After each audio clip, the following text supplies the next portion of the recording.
Hi po sa ating mga kapangga, mga kapanggoy. Magandang hapon po sa ating lahat at sa ating mga viewers.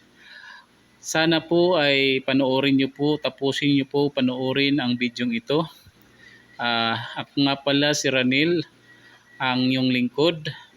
Dito po ang video na ito ay dito lang po yan sa Kapanggagoy Vlog YouTube channel.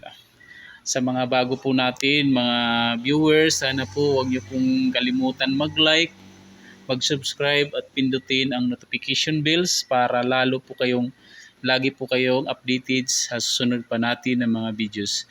Mga kapangga, mga kapanggoy, mga viewers, ang lugar na ito ay sa Mountain Tungog. Dito lamang po yan matatagpuan sa Maasin, Siargao Island, Philippines.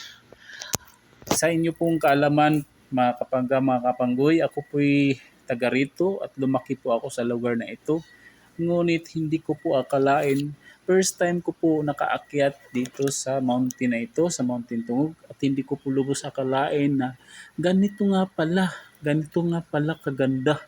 Sobrang napakaganda, napaka-relax po ng isipan nyo. Malayo po ang maabot ng inyong mga paningin.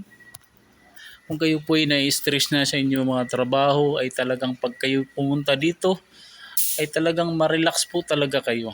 Mga kapangga, mga kapanggoy, at sa ating mga viewers, kung kayo po yung mga gustong dumayo at pumunta dito sa Siargao Island, Philippines, huwag niyo pong kalimutan na dayuhin ang Mountain Tungog. Dahil once kayo po ay nakapunta at nakarating dito, siguradong hindi nyo po makakalimutan ang kanyang taglay na kagandahan. Sobrang ma-relax po kayo, ang yung mga stress mawawala po. Kaya naman po ako po'y nagsasabi sa inyo na sana po huwag niyong sayangin kung kayo'y pumunta dito sa Siargao na dayuhin ang lugar na ito. Maraming salamat po at mabuhay po kayong lahat. Sana po ay lagi niyo pong subaybayan sa susunod ko pang mga video na i-upload. Maraming salamat.